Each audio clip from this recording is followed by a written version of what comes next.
ಎಂಟನೆಯ ಅಶ್ವಮೇಧವನ್ನು ಕೈಗೊಂಡವರು ನಾವು. ಕೈಗೊಳ್ಳುವಲ್ಲಿ ಕಾರಣ ಏನು ಕೇಳಿದ್ರೆ ಸ್ತ್ರೀಯರಿಗೆ ನಮ್ಮ ನಾಡಿನಲ್ಲಿ ಕಾಣಬೇಕು, ಅವರನ್ನು ಕಣ್ತುಂಬಿಸಿಕೊಳ್ಳಬೇಕು ಎನ್ನುವ ಕಾರಣಕ್ಕೆ ಬೇಕಾಗಿ 7 ಯಾಗವನ್ನು ಪೂರೈಸಿದರು. 7 ಯಾಗದಲ್ಲಿಯೂ ದೇವರನ್ನು ಕಾಣುವುದಕ್ಕಾಗಲಿಲ್ಲ ಎನ್ನುವ ಕಾರಣಕ್ಕೆ ಬೇಕಾಗಿ ದುಃಖಿಸುತ್ತಾ ಇರುವಂತಹ ಸಂದರ್ಭದಲ್ಲಿ ಮಹಾತ್ಮೆಯ ವೀಣೆಯನ್ನು ಮೀಟುತ್ತಾ ಮಹತ್ವವಾದಂತಹ ಮಾತುಗಳನ್ನು ಆಡುವುದಕ್ಕೆ ನಾರದರೆ ಆಗಮಿಸಿದರು. 8ರ ನಂಟು ಭಗವಂತನಿಗೆ ಉಂಟು ಎನ್ನುವುದನ್ನು ಸೂಚಿಸಿದರು. ಏನು ಕಾರಣ ಕೇಳಿದ್ರೆ ಅಸ್ತಮ ಗರ್ಭದಲ್ಲಿ ಹುಟ್ಟಿದವನು ಶ್ರೀಕೃಷ್ಣ, 8ನೆಯ ದಿನ ಹುಟ್ಟಿದವನು ಶ್ರೀಕೃಷ್ಣ, 8ನೆಯ ಅವತಾರವಾಗಿ ಬಂದವನು ಶ್ರೀಕೃಷ್ಣ. ಅವನಿಗೆ ಬೇಕಾಗಿ 8ನೆಯ ಅಶ್ವಮೇಧವನ್ನು ಪೂರೈಸಿದ್ದೆ ಹೋದಾದ್ರೆ ದೇವ ದರ್ಶನವಾಗುತ್ತದೆ ಎನ್ನುವಾಗಿ ನಿರ್ದರ್ಶನವನ್ನು ಮಾಡಿದರು. ಆ ಕಾರಣಕ್ಕೆ ಬೇಕಾಗಿ ಅಶ್ವಮೇಧವನ್ನು ಕೈಗೊಂಡವರು ನಾವು. ಯಾಗದ ರಕ್ಷಣೆಗೆ ಬೇಕಾಗಿ ನೀವೇ ಹೋಗಬೇಕು ಎಂದು ಸೂಚಿಸಿದರು. ಹೊರಟು ಕೆಲವೇ ದಿನ ಕೆಳಗೆ ಹೋಯಿತು.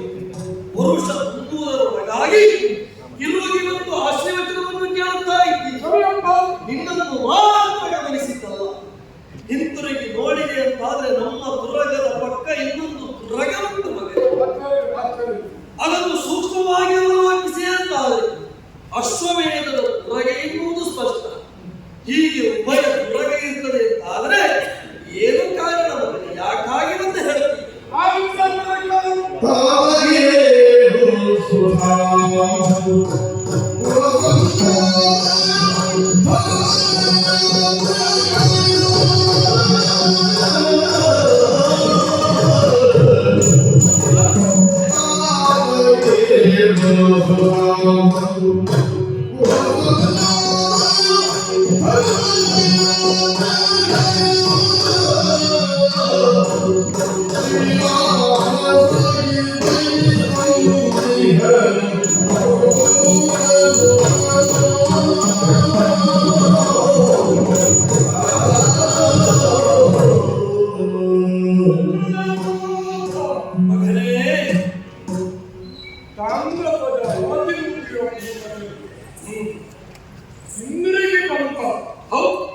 ಜೊತೆಯಲ್ಲಿ ಇನ್ನೊಂದು ಅಕ್ಷರವಾದ ನೋಡಿದವರಿಗೆ ಇದನ್ನ ಕೇಳಿದವರಿಗೆ ಆಶ್ಚರ್ಯ.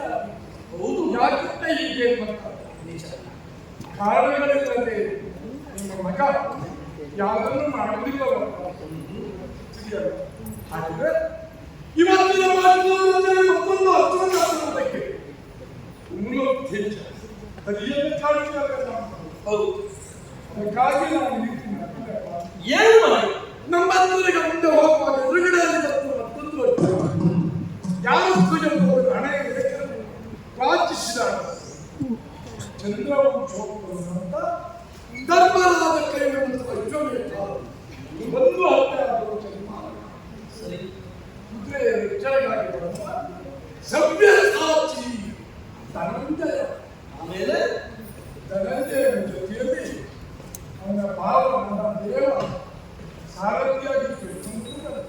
ದುಷ್ಟನಿದ್ದಾನೆ. ಆಮೇಲೆ ಕಂಡರೆ ಮತ್ತು ನಮಗೆ ಈ ಅಜ್ಞಾನ ಆಗಬಹುದು. ಕೃಷ್ಣಾರ್ಜುನನ ಪಾಲಿಸಿ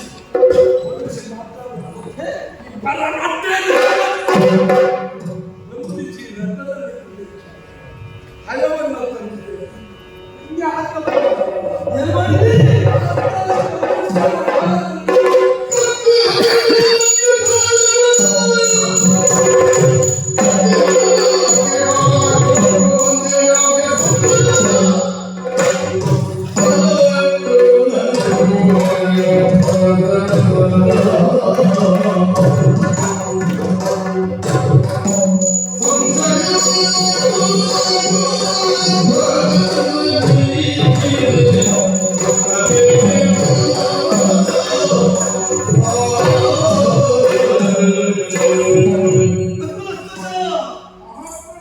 ಎಂತ ನುಡಿಯನ್ನು ನಾ ಕೇಳುತ್ತಾ ಇದ್ದೆ. ಮಗನಾದಂತ ಸಾಮಂತನ ನಾಡಿನ ಮಾತನ್ನು ಕೇಳುವಾಗ ಆಶ್ಚರ್ಯವೇ ಎದುರಾಗುತ್ತಾ ಉಂಟು. ಎದುರಾಗಿ ಬಂದಂತ ತುರಗವನ್ನು ಕಟ್ಟು ವಿಶೇಷ ಏನು? ಹಣೆಯಲ್ಲಿರುವ ಲಿಖಿತವೇ ತಂದೆ ಸೂಚಿಸುತ್ತದೆ. ಬದುಕುಳ್ಳ ಮಠವು ಕಟ್ಟುವುದು ಎನ್ನುವ ಹಾಗೆ ನನ್ನ ಮಗ ಕಟ್ಟಿರಬಹುದು. ಆದರೆ ಮುಂಗುರಿಸಿ ಮಾಡಿದನಲ್ಲ, ಎದುರಾಗಿ ಬಂದಂತ ನರ ನಾರಾಯಣನನ್ನು ಸರಿ ಕಟ್ಟಿದ್ದೇನೆ ಎನ್ನುವ ಹಾಗೆ ಇದು ಸತ್ಯವೇ? ಅಂತ ವೀರ ಪಾತ್ರನನ್ನು ದೇವರನ್ನು ಕಟ್ಟುವುದಕ್ಕೆ ಆಗುತ್ತದೆ ಏನು? ಇವರ ಮಾತಿನ ಕುರಿತಾಗಿ ವಿಶ್ವಾಸ ಇಲ್ಲ. ನಿಜವಾಗಿ ಹೇಳು. ಹೌದೇ?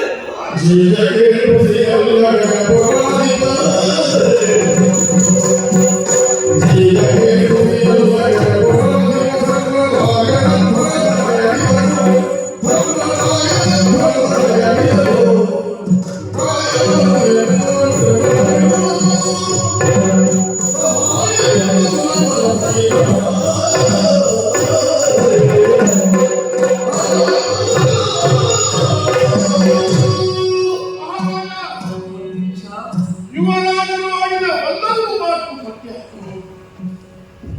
4 ಕಾಲಿನ ಹಣೆಯನ್ನು ಅವರು ಬಂಧಿಸಿದ್ದಾರೆ. ಆಮೇಲೆ ಪ್ರಶ್ನೆಯಲ್ಲಿ ಪ್ರತಿರೋಧ ಪ್ರತಾಪಿ ಎದುರಾದಾಗ ಎದುರಾದ ಪಾರ್ಥನನ್ನು ಆತನ ಬಲವನ್ನು ದಿಕ್ಕುಗೇರಿಸಿ ಗಾಳಿಗಳಿಸಿದರು. ಯುವರಾಜರು ಆಮೇಲೆ ಪಾರ್ಥ ಸೋತ ಮೇಲೆ ಸಹಜವಾಗಿ ಬರೀ ಬಂದೇ ಬರ್ತಾಳಲ್ಲ. ಹಾಗೆ ಗಾಂಧಿಯ ಮನಸ್ಸನ್ನ ಹಿಡಿದು ಬಂದ ಹರಿಯನ್ನ ತನ್ನ ಕಡೆಗೆ ಪದ್ಧತಿಯಿಂದ ಯುವರಾಜರು ಓದಿಸಿದರು. ಅಷ್ಟೇ ಅಲ್ಲ, ನರ ನಾರಾಯಣನ ಕೈಯನ್ನ ಜನ ನಮ್ಮ ಪಾಲಿಗಾದ ಸತ್ಯ ಮಹಾಪ್ರಭು ಮಂತ್ರೀಶ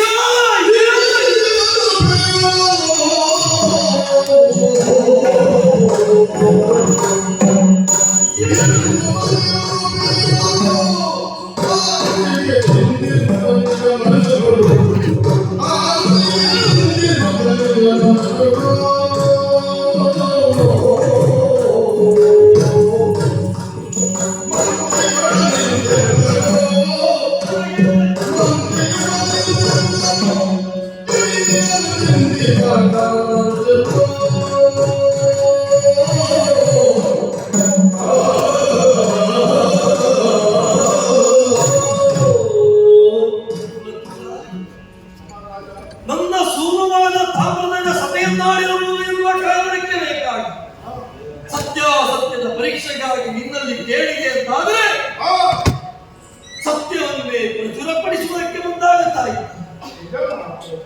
ನೀನು ಸತ್ಯಾಗಿ ಖಂಡಿತ.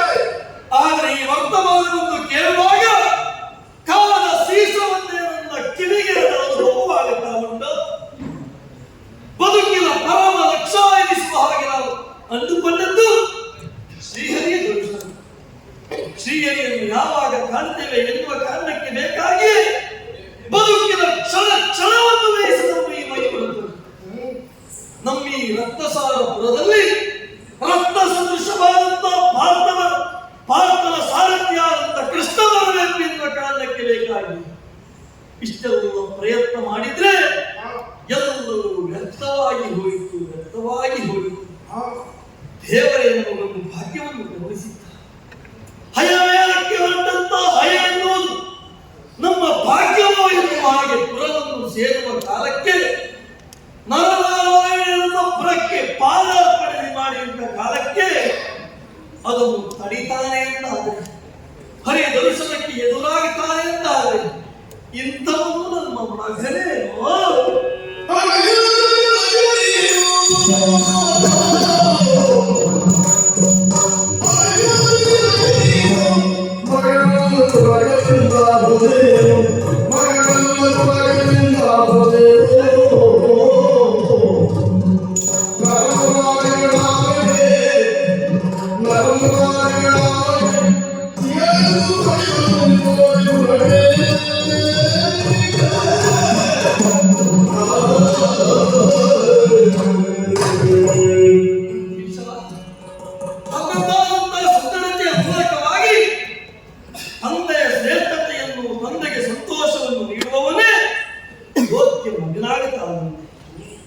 ಆದರೆ ಈ ಕಾಲಕ್ಕೆ ತಂದೆಯ ಆಶೋತ್ತರವನ್ನೇ ಭಂಗಗೊಳಿಸಿದವರು ನನ್ನ ಮಗನಾಗುವುದಕ್ಕೆ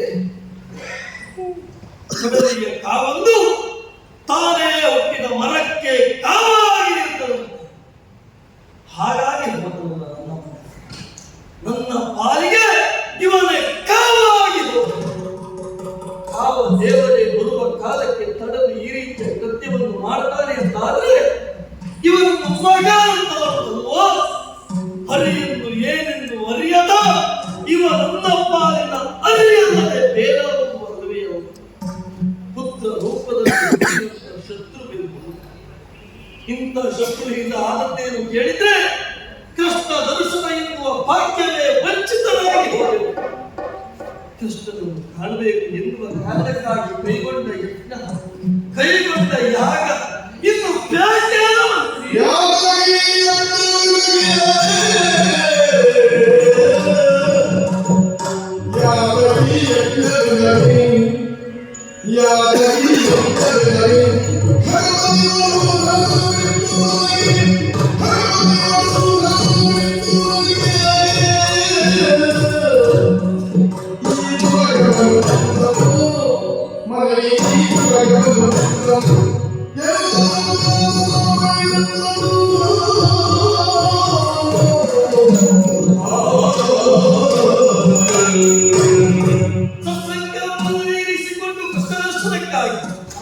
ಯಾಗವನ್ನು ಮಾಡಿದ್ರೆ ಅದರ ಪಾರೂಪವಾಗಿ ಎಷ್ಟೋಮೈ ವಿಷ್ಣು ಎನ್ನುವ ಹಾಗೆ ವಿಷ್ಣುವೇ ಪ್ರತ್ಯಕ್ಷನಾಗುವ ಕಾಲಕ್ಕೆ ಇವ ತಡೆಯಾಗುತ್ತಾನೆ ಅಂತಾದ್ರೆ ಇನ್ನು ಈ ಯಾಗದಿಂದ ಯಾವ ಪರಿಣಾಮ, ಯಾವ ಪ್ರಯೋಜನ ಖಂಡಿತವಾಗಿ ಯಾಗದ ಮೂಲಕವಾಗಿ, ಯಜ್ಞದ ಮೂಲಕವಾಗಿ ಇನ್ನೂ ಕೃಷ್ಣನನ್ನು ಕಾಣುವುದಕ್ಕಾಗುವುದಿಲ್ಲ. ಅದಕ್ಕೆ ನಮ್ಮ ಮಗ ಪೈಕ್ಯವನ್ನು ಧರಿಸಿದ. ಅವನ ಮುಖ ನೋಡುವುದಕ್ಕೆ ನನಗೆ ನಾಚಿಕೆಯಾಗುತ್ತಾ ಉಂಟು, ಹೇಸಿಗೆಯಾಗುತ್ತಾ ಉಂಟು.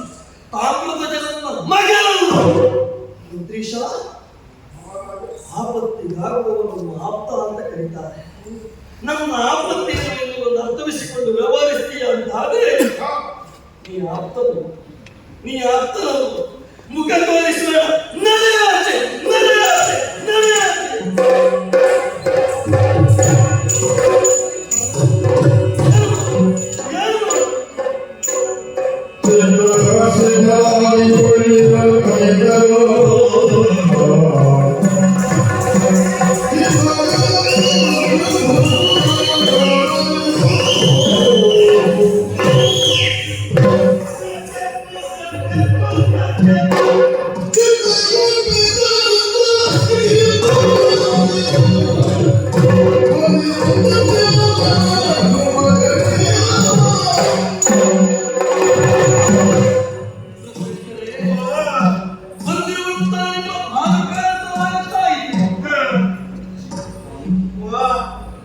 ಸಿಂಹಾಸನವೇ ಸಾಕಿದ್ದಂತಹ ಸಂದರ್ಭದಲ್ಲಿ ಇಬ್ಬರು ಬ್ರಾಹ್ಮಣರು ಹಾಗೆ ಬಂದಂತ ನೀವು ನಾನು ಕರ ಜೋಡಿಸಿ ನಿಮಗೆ ನಮಸ್ಕರಿಸುವ ಮೊದಲೇ ಸ್ವಸ್ತಿಸ್ತು ಎನ್ನುವ ಹಾಗೆ ಆಶೀರ್ವಚನವನ್ನು ಮಾಡ್ತಾ ಇದ್ದೀನಿ.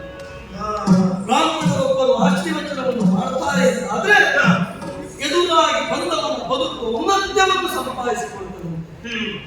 ಅದೇ ಬ್ರಾಹ್ಮಣನಿಗೆ ನಮಸ್ಕರಿಸುವ ಪೂರ್ವದಲ್ಲೇ ಸ್ವಸ್ತಿಸ್ತು ಎನ್ನುವ ಹಾಗೆ ಆಡ್ತಾರೆ ಆದ್ರೆ ವಿದುರಿತವ ಸಾಯುತ್ತಿದೆ. ಆಶೀರ್ವಚನವನ್ನು ಮಾಡುವುದರ ಮೂಲಕವಾಗಿ ನುವುದಕ್ಕೆ ಮುಂದಾದಿದ್ದು ಹಾಗೆ ತಿಳಿಬೇಡಪ್ಪ. ಇದು ಅವಸರದಲ್ಲಿ ನಡೆದ ಅವಘಡ. ಅವಸರದಲ್ಲಿ ಯಾವ ವ್ಯಕ್ತಿಯಾಗಲಿ ಅವಸರದಲ್ಲಿ ಅವಘಡ ನಡೆಯುವುದು. ನನಗಾಗಿ ಈ ನಮಸ್ಕಾರ ಮಾಡುತ್ತೇನೆ ಅಂತ ತಿಳ್ಕೊಳ್ಳಿಕ್ಕೆ ಸಮಯವೇ ಇರಲಿಲ್ಲ. ಆಶೀರ್ವಾದ ಮಾಡಿಬಿಟ್ಟೆ. ನಾನು ಸ್ವಲ್ಪ ಅವಸರದಲ್ಲೇ ಇದ್ದೇನೆ. ಅಂತ ಅವಸರ ನಿಮ್ಮ ಪಾಲಿಗೆ ಏನಲಾಯಿತು ಅಂತ ಹೇಳುವುದು ಸಹಳ ಉಂಟು. ಏನು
ನಾವು ಈ ಊರಿನವರೆಲ್ಲ ನಾವು ಧರ್ಮಪುರದವರು. ಧರ್ಮಪುರದವರು ತಯಾರಿ ನನ್ನ ಹೆಸರು ಮಾಧವ ಶರ್ಮ ಅಂತ. ಯೋಗ್ಯವಾಗಿ ಹಾಗೆ ನನ್ನ ಒಬ್ಬ ಮಗ ಇದ್ದಾನೆ, ಅವನ ಹೆಸರು ಕೃಷ್ಣ ಶರ್ಮ ಅಂತ. ಅವನಿಗೆ ಇತ್ತೀಚೆ ಪ್ರಾಯ ಬಂತು. ಪ್ರಾಯ ಬಂದ ಮಗನಿಗೆ ಏನು ಮದುವೆಯನ್ನು ಸಂಸ್ಕಾರ ಮಾಡಿ ಒಂದು ಸಂಸಾರ ಮಾಡಬೇಕೆನ್ನುವ ಆಸೆ ನಮಗೆ ಇಲ್ವಾ? ಹಾಗೆ ಮದುವೆ ಮಾಡಿಸಬೇಕು ಅಂತ ಸತ್ಯಪುರದಲ್ಲಿ ಒಂದು ಹುಡುಗಿ ಇದ್ದಾಳೆ ಅಂತ ನೋಡಿ ನಿಶ್ಚಯ ಮಾಡಿದೆ. ಒಳ್ಳೆಯದು. ಹಾಗೆ ದಿಬ್ಬಣ ಸಮೇತ ಅದು ಹೊರಟದ್ದು.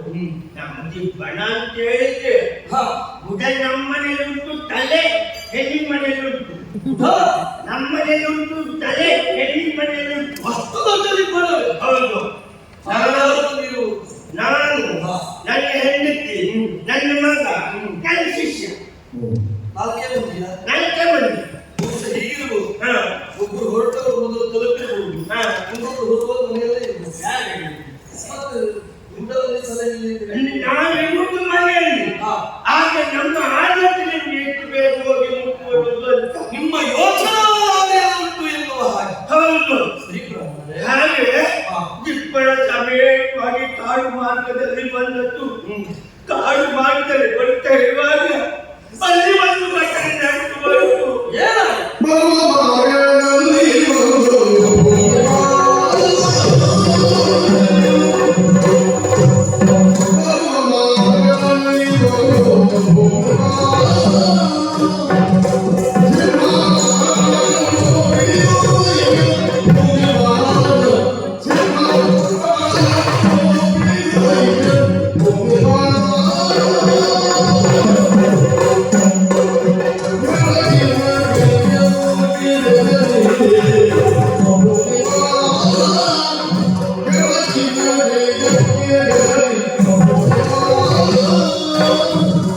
Yeah.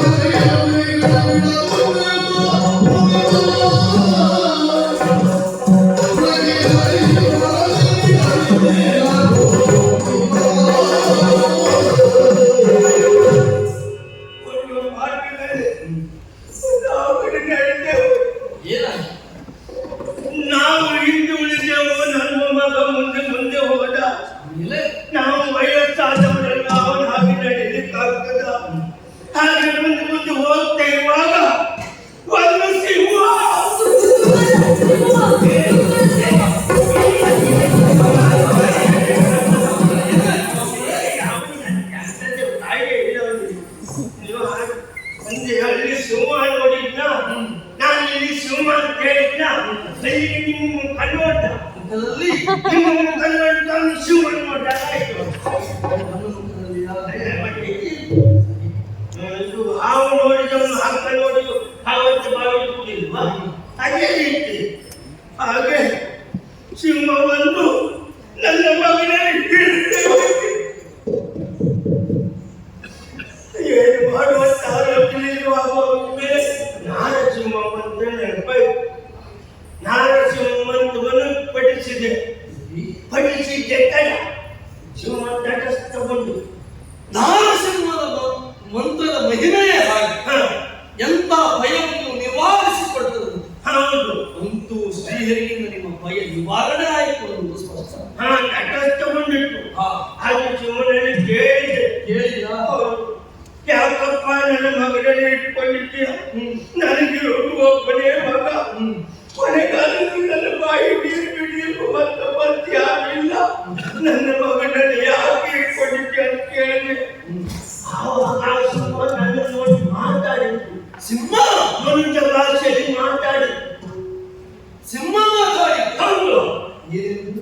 ನನ್ನ ಹಸುವಿನ ನಿವಾರಣೆಗಾಗಿ ನಿನ್ನ ಮಗನನ್ನು ಹಿಡಿದಿದ್ದೇನೆ ಅಂತ ಹೇಳಿ.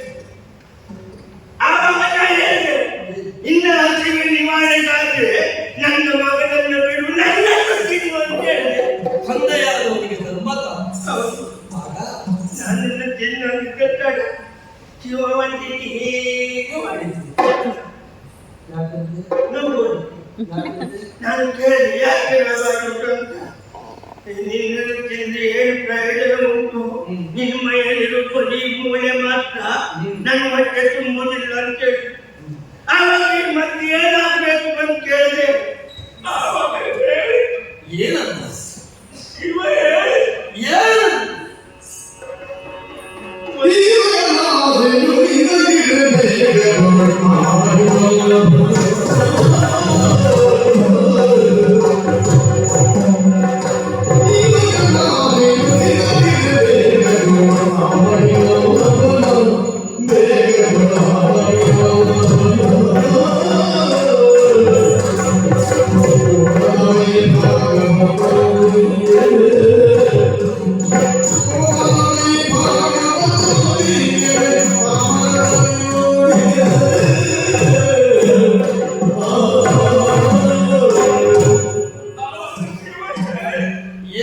ನಮ್ಮನೆ ಹೇಗೆ ಹೇಳಿದ್ರೆ ಯೋಚನೆ ಮಾಡಬೇಕು.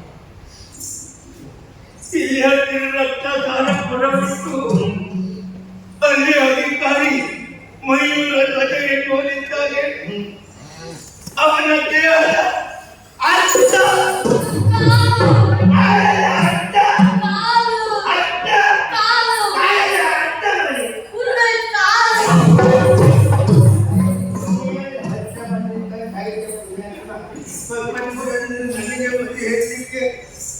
ಅವನ ದೇಹದ ಅರ್ಥ ಭಾಗವನ್ನು ತಂದು ಕೊಟ್ಟಂತೆ ಹೋಗುವಂತಾದ್ರೆ ಆದ್ರೆ ನಿನ್ನ ಮಗನನ್ನು ಬಿಟ್ಟು ನಾನು ಕೇಳಿ ಹಾಗಾಗಿ ಇಲ್ಲಿ ಬಂದಿದ್ದೇವೆ. ನಮ್ಮನೆ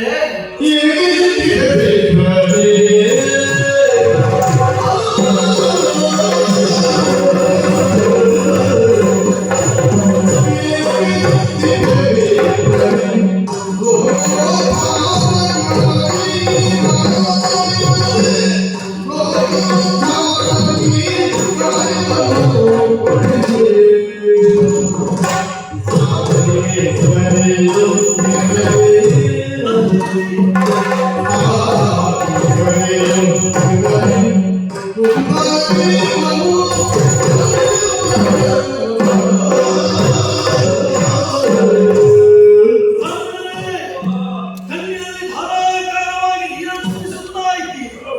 ಚಿಂತಾಕ್ರಾಂತರಾಗಿದ್ದೀರಿ.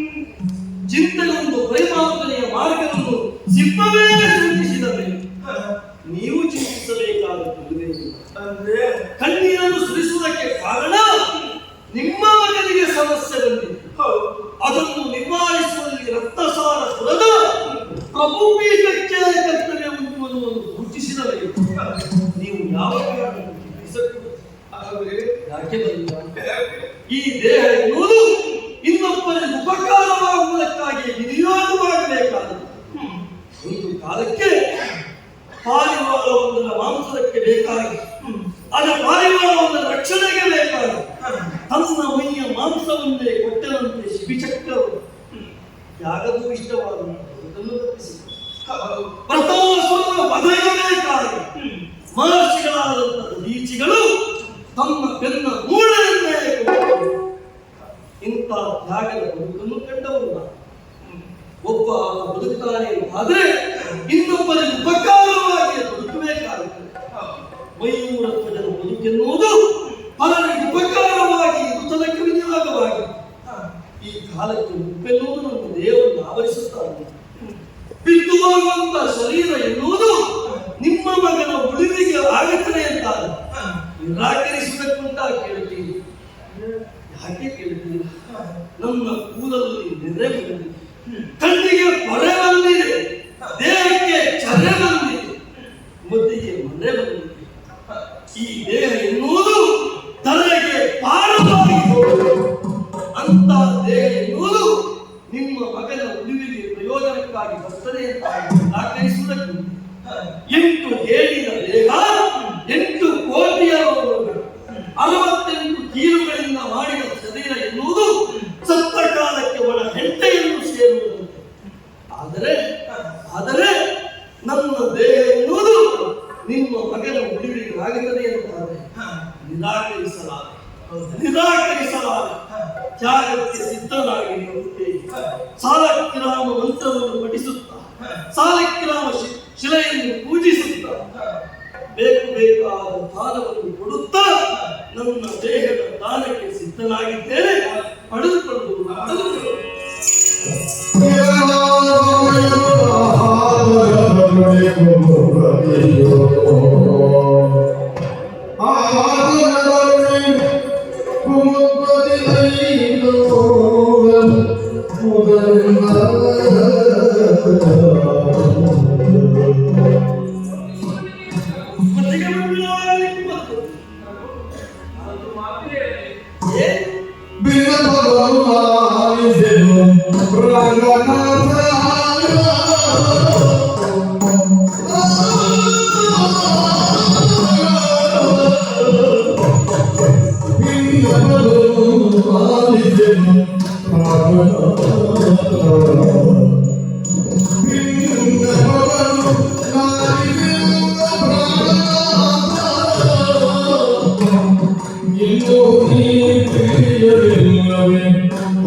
ಇಲ್ಲಿ ನಡೆದಂತಹ ವಿದ್ಯಮಾನವನ್ನ ಸೂಕ್ಷ್ಮವಾಗಿ ಗಮನಿಸ್ತಾ ಇದ್ದವನ್ನ ಸಚ್ಚಾರಿತ್ರ್ಯವಂತರು, ಸದ್ಧರ್ಮರು, ಪರಮ ವೈಷ್ಣವ ಸದ್ಬದ್ಧರಾದಂತಹ ನೀವಿಂದು ಒಂದು ಮಹಾ ತ್ಯಾಗಕ್ಕೆ ಮುಂದಾಗಿದ್ದೀರಿ ಪ್ರಭು.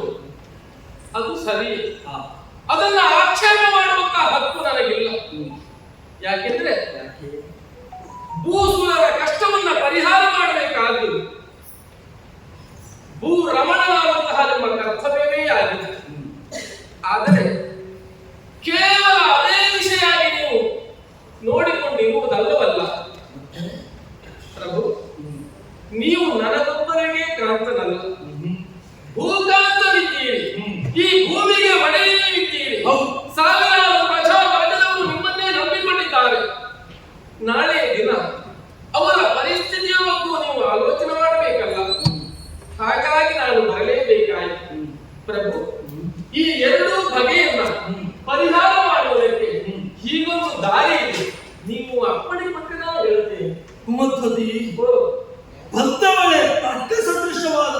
ಮಾತನ್ನು ನಿಲ್ಲಿಸಿ ಭೂಕಾಂತನಾದ ನೀವು ಉಳಿದವರಿಗೆ ಉತ್ತರಿಸುವ ಬಗೆ ಹೇಗೆ ಎನ್ನುವ ಹಾಗೆ ಹೌದು.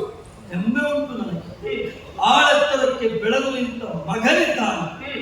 ಭೂಕಾಂತನಾಗಿ ಮುಂದಿನ ಮಹಾರಾಜನಾಗಿ ಆತ ವಿಜೃಂಭಿಸುವುದಕ್ಕಿದ್ದಾನೆ. ಆ ವಿಶ್ವಾಸ ಇದ್ದೇ ನಾವು.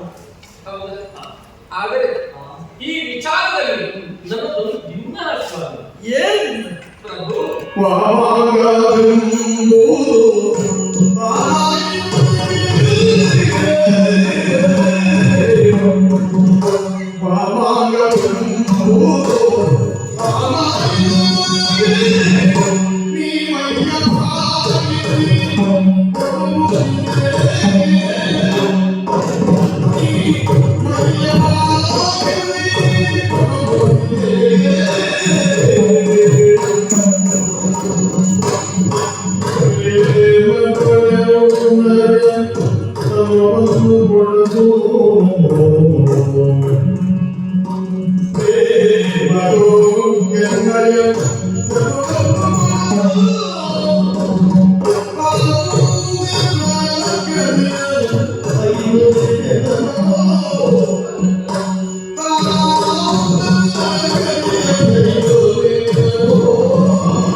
ನಿಮ್ಮ ಮಗ ಈ ಅಧಿಕಾರವನ್ನು ನೋಡಿಕೊಳ್ಳುತ್ತಾನೆ ಎನ್ನುವ ವಿಶ್ವಾಸದಿಂದ ತನ್ನನ್ನು ಸಮರ್ಪಿಸುವುದಕ್ಕೆ ಮುಂದಾಗುತ್ತಾ ಇದ್ದೀರಿ.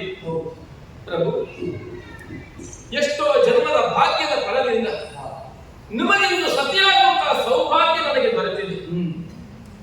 ಯಾವ ಹೆಣ್ಣೆ ಆಗಲಿ, ಅಲ್ಲ ಮದುವೆಯಾದ ಹೆಣ್ಣೆ ಆಗಲಿ,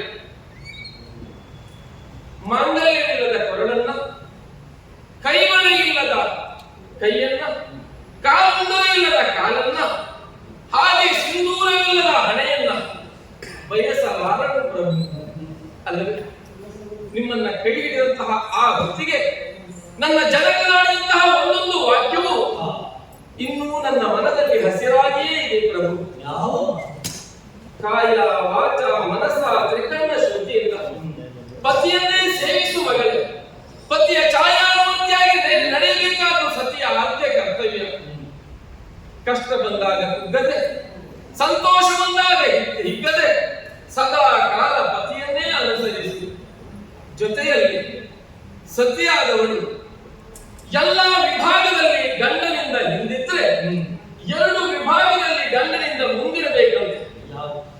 ಒಂದು, ಬೆಳಿಗ್ಗೆ ನಿದ್ದೆಯಿಂದ ಏಳುವಾಗ ಸಿದ್ಧವಾಗಿರಬೇಕು. ಹೌದು. ಇನ್ನೊಂದು, ಸಾವಿನಲ್ಲಿ ಮುತ್ತೈದೆ ಸಾವು ಆಕೆಗೆ ಸಿಕ್ಕಿತು ಅಂತ ಹೇಳಿದ್ರೆ ಸ್ವರ್ಗ ಪ್ರಾಪ್ತಿಯಾಗುವುದಿಲ್ಲವೇ ಆಕೆಗೆ? ಹೆಣ್ಣಿನ ಬದುಕಿನಲ್ಲಿ ಅತ್ಯಂತ ಕಷ್ಟ ಯಾವುದು ಹೇಳಿದ್ರೆ ವೈಧವ್ಯ ಅಂತ ಭಾಗ್ಯದಾಗ. ಹೌದು ಪ್ರಭು, ಈ ವಿಚಾರವನ್ನೆಲ್ಲ ನಿಮ್ಮಲ್ಲಿ ಯಾಕೆ ನಾನು ಪ್ರಸ್ತಾಪಿಸ್ತಾ ಇದ್ದೇನೆ?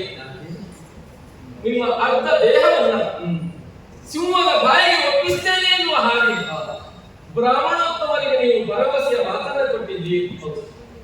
ಪತಿ ಅರ್ಧ ದೇಹ ಸತಿಯಲ್ಲವೇ ಪ್ರಭು?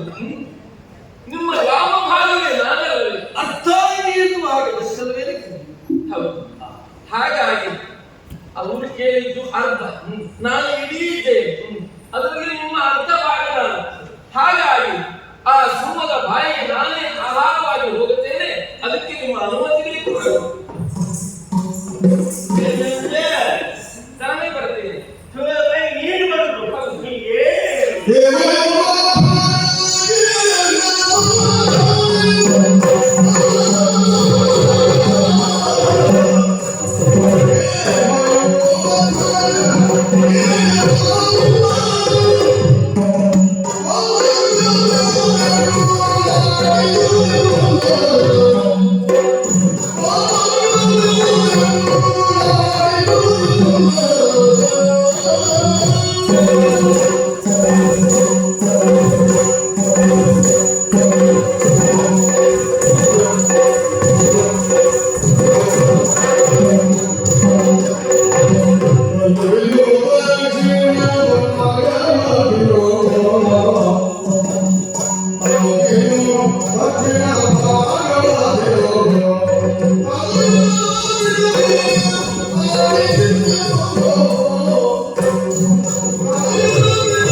ನೀವು ಕೇಳಿದ್ದು ಅರ್ಧ ಭಾಗ, ಹಾ, ನಾನು ಇಡೀ ಇದ್ದೇನೆ. ಹಾ.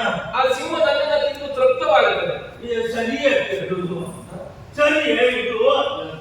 ಯಾಕಂತ ಹೇಳಿದ್ರೆ ನಿನ್ನ ದೇಹದ ಅರ್ಧ ಭಾಗ ಪತಿಯ ಅರ್ಧ ಭಾಗ ಮಾಮ.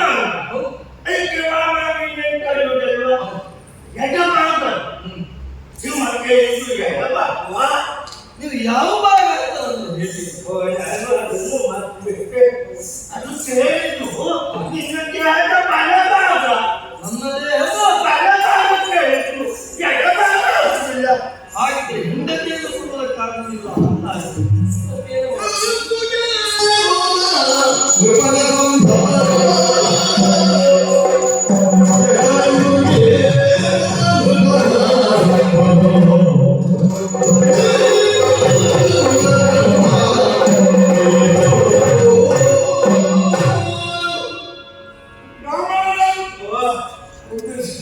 ಒಳ್ಳೆಯದಾಗಲಿ. ನಾನು ಬರಬಾರದು, ನಿಮ್ಮ ಸಮಾಜದ ಮಧ್ಯದಲ್ಲಿ ಬರಬಾರದು. ಆದ್ರೆ ನಿಮ್ಮ ಮಾತು ನನ್ನನ್ನು ಕರೆಸಿ. ಮಾತು ಕರೆ. ಹೌದು, ಸಿಂಹಕ್ಕೆ ನಮ್ಮ ತಂದೆಯ ಅರ್ಧ ಭಾಗ, ದಕ್ಷಿಣ ಭಾಗ. ದಕ್ಷಿಣ ದಕ್ಷಿಣ ಭಾಗ. ಬಲಭಾಗ ಬಲಭಾಗಕ್ಕೆ. ಅಮ್ಮ ಹಾ, ಹಾಗಿದ್ರೆ ತಂದೆಯ ಬಲಭಾಗ ಯಾರು? ಯಾರು? ಯಾರು? ಮಗ. ಅಮ್ಮ ಬೇಡ, ಅಪ್ಪ ಬೇಡ, ಎಂದಾದ್ರೂ ಮಣ್ಣಿಗೆ ಹೋಗ್ತದೆ. ಇವತ್ತೊಂದು ಸತ್ಕಾರಕ್ಕೆ ಹೋಗ್ತದೆ. ಅದರಷ್ಟು ಪುಣ್ಯ, ಆ ಭಾಗ್ಯ, ಆ ಯೋಗ ಇನ್ಯಾರೇ ಚಿತ್ತಿನ ತಲೆ ನಾವನ್ನು ಕಲ್ಪನೆ. ಎಷ್ಟು ಒಳ್ಳೆ ಭಾಗ್ಯ ಆಯ್ತು.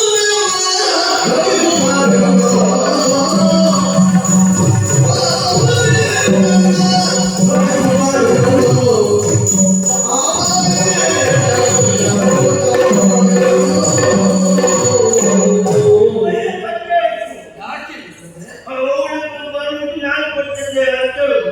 ಇವಾಗ ಬಂದು ನಾನು ಬರ್ತೇನೆ.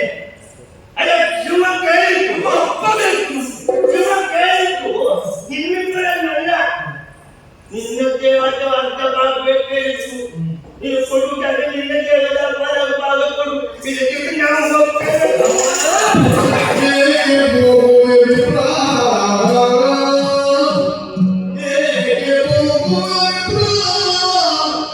ಸತ್ಯ ಸುಂದರ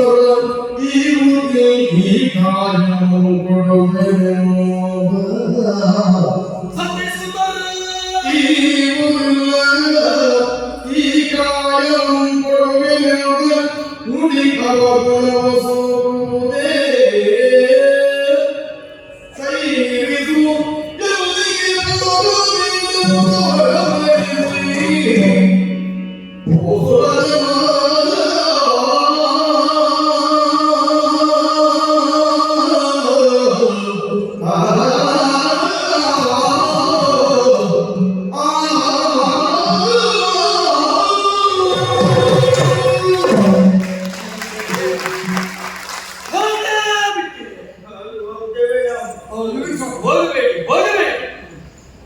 ನನ್ನ ದೇಹವನ್ನು ಸಮರ್ಪಿಸುವುದಕ್ಕೆ ಸಿದ್ಧರಾಗಿದ್ದ ಕಾಲಕ್ಕೆ ಪತಿಯ ಭಾಗದಲ್ಲಿ ಕರ್ತವ್ಯದ ನುಡಿಗಳನ್ನಾಡಿದ ನನ್ನಾಕೆಯ ಕುರಿತಾದಂತ ಹೆಮ್ಮೆ ಇದೆ. ಅರೆ ಕ್ಷಣದ ಮೊದಲು ನನ್ನ ಸುಖಾಡಿದ ಮಗ ಆತ್ಮಾವೈ ಪುತ್ರನಾಮಸಿ ಎನ್ನುವ ಹಾಗೆ ಮಗನೇ ತಂದೆಯಾಗಿ ಹುಟ್ಟಿ ಬರುವುದು ನಾಳಿದ್ದೇನೆ ಎನ್ನುವ ಹಾಗೆ ಎದೆ ಕೊಡ್ತಾನೆ ಅಂತಾದ್ರೆ ಆದರ್ಶ ಪುತ್ರ ತಾಮ್ರಧ್ವಜ ಎನ್ನುವುದರಲ್ಲಿ ಅನುಮಾನ ಇಲ್ಲವೇ ಇಲ್ಲ. ಇವರಿಬ್ಬರ ನುಡಿಯನ್ನು ಕೇಳುವಾಗ ಕನ್ನಡಿಗೆ ಮುಂದೆ ನಿಂತ ಅನುಭವ ಆಗುತ್ತಾರೆ.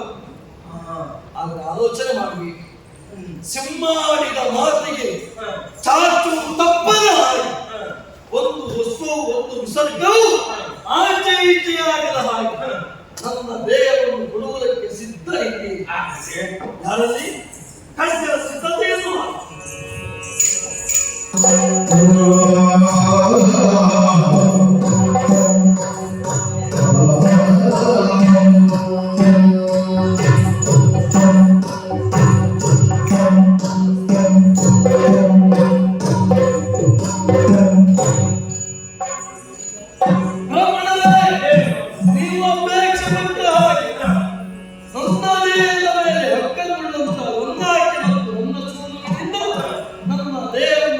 ಹಾಕಿಸ್ತೇನೆ. ಅವನು ಸಂತೃಪ್ತಿಯನ್ನು ಹೊಂದಿದೆ.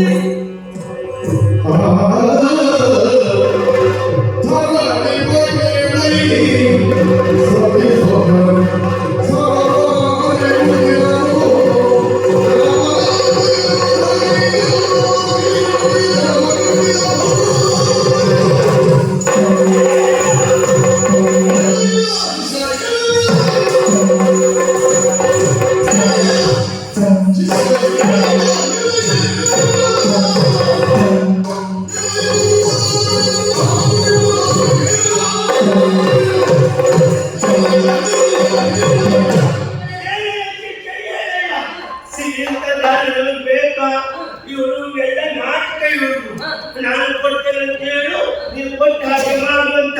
ನಾವು ದಾನ ಕೇಳಿದ್ರೆ ಅವ್ರು ಇವಾಗ ನೋಡಿದ್ರ ದೇವರ ಭಾಗದಲ್ಲಿ ಕಣ್ಣೀರು ಬರ್ತಾ ಉಂಟು.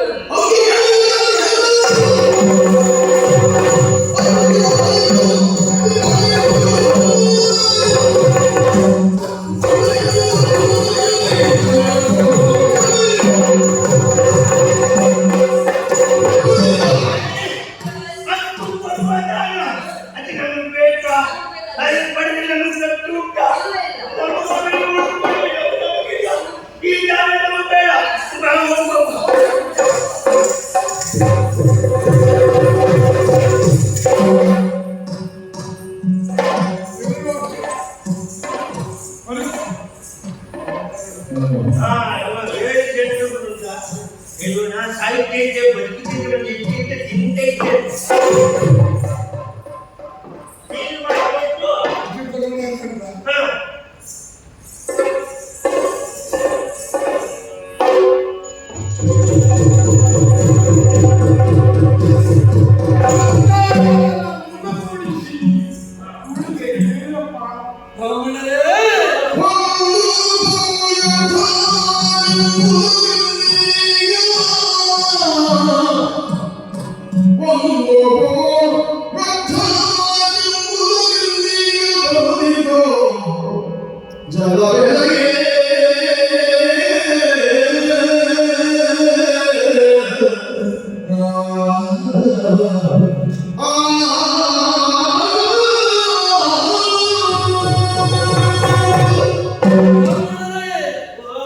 ನಿರಾಕರಿಸಿ ಹೊರತಂತಾರೆಂಬುದು ತಡೆದು ನಿಲ್ಲಿಸಿದ್ದೆ.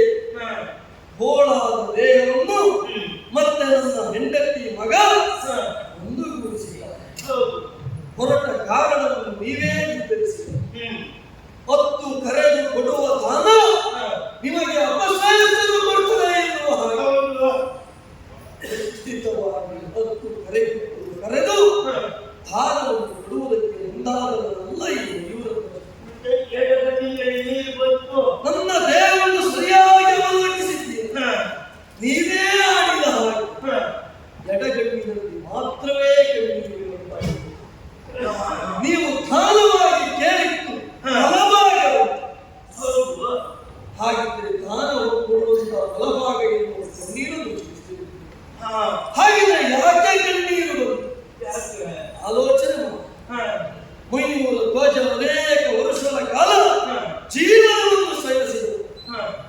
ಈ ದೇಹ ಇನ್ನೊಬ್ಬರಿಗೆ ಉಪಕಾರವಾಗಬೇಕು ಎನ್ನುವ ಕಾರಣಕ್ಕೆ ಬೇಕಾಗಿ ನಿಮ್ಮ ಮಗನ ಉಳಿವಿಗಾಗಿ ತೆತ್ತು ನೀವು. ಆದರೆ ನಿಮ್ಮ ಮಗನನ್ನು ಗುಣಪಡಿಸುವುದಕ್ಕೆ ನನ್ನ ಅರ್ಧ ದೇಹ ಮಾತ್ರ ವಿನಿಯೋಗವಾಗುತ್ತಾ ಉಂಟಲ್ಲ. ಇನ್ನರ್ಥ ದೇಹವೆನ್ನುವುದು ವ್ಯಕ್ತವಾಗಿ ಹೋಳಾಗಿ ಹೋಗುತ್ತದೆ ಎನ್ನುವ ಕಾರಣಕ್ಕೆ ಬೇಕಾಗಿಯೇ ವಾಮಭಾಗದಲ್ಲಿ ಬಂದ ಕಣ್ಣೀರೇ ಹೊರತು ಇದು ನಿಮಗೆ ಕೊಡುವುದಕ್ಕೆ ನಿರಾಕರಿಸಿ ಮಾಡುತ್ತಿರುವ ಕಣ್ಣೀರಲ್ಲ.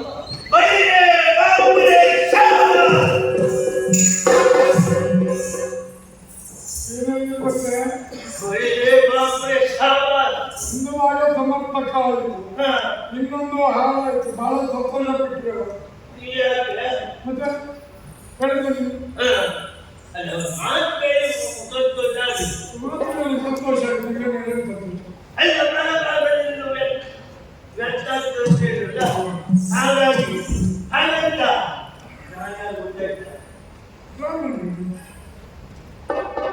ಅವನ ಭಕ್ತಿಯನ್ನು ಪರೀಕ್ಷೆ ಮಾಡುವುದಕ್ಕಾಗಿ ಬಂದವರು. ಪರೀಕ್ಷೆ ಹೌದು, ಏನ್ ನಿರೀಕ್ಷೆ ಮಾಡ್ಬೇಕು? ನಾನೇ ಕೃಷ್ಣ, ಇವನೇ ಪಾರ್ಥ. ನಾನು ಬಯಸಿದ ಈ ರೂಪಕ್ಕಿಂತ ಅವನು ಬಯಸಿದ ಆ ರೂಪದಲ್ಲೇ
ಮುಕುಂದ ಮುರಾರೇ ಅಚ್ಯುತ ರತ್ನಸಾರದಲ್ಲಿ ನಮ್ಮವರ ಮಧ್ಯದಲ್ಲಿ ನನ್ನ ಸಭೆಯಲ್ಲಿ ದಿವ್ಯ ರೂಪವನ್ನು ಮಾತು ನಿಂತೆಯ ದೇವ, ಈ ರೂಪವನ್ನು ಕಾಣಬೇಕು ಎನ್ನುವ ಹಾಗೆ ಪ್ರತಿ ದಿನವೂ ಪ್ರತಿ ಕ್ಷಣವೂ ಹಬ್ಬ ಹೊರತು ಕೇವಲ ನಾನೊಬ್ಬನೇ ನನ್ನನ್ನು ಅನುಸರಿಸಿದಂತ ಸಾವಿರಾರು ಮಂದಿಗಳು ನಿನ್ನನ್ನು ಕಾಣುವುದರ ತನ್ಮೂಲಕವಾಗಿ ಬದುಕನ್ನು ಪಾವನಗೊಳಿಸಿಕೊಳ್ಳಬೇಕು ಎನ್ನುವ ಹಾಗೆ ಉತ್ಸಾಹದಿಂದ ಯೋಗಿಗಳು ಸಾವಿರ ವರುಷ ತಪಸ್ಸನ್ನು ಆಚರಿಸಿದ್ರು ಅವರ ಚಕ್ಷುಗಳಿಗೆ ಕಾಣಿಸಿಕೊಳ್ಳುವ ಅವರಿಗೆ ಅರ್ಥವಿಸಿಕೊಳ್ಳುವುದಕ್ಕೆ ಅಸಾಧ್ಯವಂತನಿ ಅಂತ ನೀನು ನಮ್ಮ ಚಕ್ಷುಗಳ ಸಮ್ಮುಖದಲ್ಲಿ ಲೀಲಾಮಾನುಷ ವಿಗ್ರಹಧಾರಿಯಾಗಿ ಕರಣನಾಗಿ ಪೂರ್ಣಾವತಾರದಿಂದ ಸಮುದ್ರ ಮಂಡಲಕ್ಕೆ ಉಪಕಾರಿಯಾಗಿ ಅಮೃತವನ್ನು ಭರಿಸಿದವನಾಗಿ ನರಸಿಂಹ ರೂಪಿಯ ವಾಮನನಾಗಿ ವರಾಹನಾಗಿ ರಾಮನಾಗಿ ಪರಶುರಾಮನಾಗಿ ಅನೇಕ ಅವತಾರದಿಂದ ಭೂಮಿಯನ್ನು ಉದ್ಧರಿಸಿದ ಕೃಷ್ಣ ಪರಮಾತ್ಮ ಇಂದು ಮಯೂರ ಪ್ರಜೆಗಳು ನಮ್ಮವರನ್ನು ಉತ್ತರಿಸುವುದಕ್ಕೆ ನಮ್ಮ ಮನೆಯ ಬಾಗಿಲಿಗೆ ಬಂದೆಯಾ ತಂದೆ ಧನ್ಯ ತಂದೆ ಶರಣು ಭಕ್ತ ಶ್ರೇಷ್ಠ, ನಿನ್ನ ನಿಷ್ಕಲ್ಮಶವಾದ ಭಕ್ತಿಗೆ ಮೆಚ್ಚಿದೆ. ನನ್ನನ್ನು ಕಾಣಬೇಕಿರುವಂತ ಹಬ್ಬದಿಂದ ಸಪ್ತ ಅಶ್ವಮೇಧಗಳನ್ನು ಮಾಡಿರುವ ನೀನು ಕಾಣುವುದಕ್ಕಾಗಲಿರುವ ಕಾರಣಕ್ಕಾಗಿ 8ನೇ ಅಶ್ವಮೇಧ ಶಕ್ತಿಯಿಂದ ಮಾಡಿದ ನಿನ್ನ ಈ ಯಾಗಕ್ಕೆ ಫಲರೂಪದಲ್ಲಿ ನಿನ್ನ ಭಕ್ತಿಗೆ ಒಲಿದಂತೆ ನಾನು ರಕ್ತಸಾರದಲ್ಲಿ ರಕ್ತದಂತೆ ಬೆಳೆಯುವ ನಿನ್ನ ಭಕ್ತಿಗೆ ರತ್ನಾಕರ ಮಗಳ ಗಂಡನಾಗಿ ಪ್ರತ್ಯಕ್ಷನಾಗಿದ್ದೇನೆ. ಇಷ್ಟಾರ್ಥವಿದೆ. ಧನ್ಯ ತಂದೆ, ಇನ್ನೊಮ್ಮೆ ಕಾಣಬೇಕು ಎನ್ನುವ ಅಪೇಕ್ಷೆಯನ್ನು ಅತ್ಯಂತ ನನಗೆ ಯಾವ ಬಯಕೆ ಇಲ್ಲ.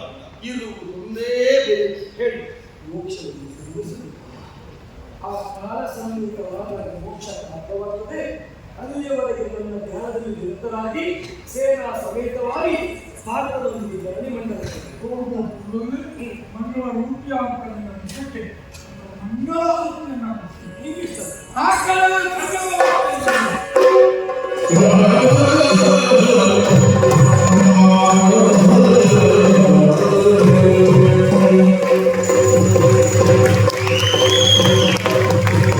ಹಾಯ್, ದಯವಿಟ್ಟು ನಮ್ಮ ಚಾನಲ್ ಸಬ್ಸ್ಕ್ರೈಬ್ ಮಾಡಿ, ಲೈಕ್ ಮಾಡಿ, ಶೇರ್ ಮಾಡಿ.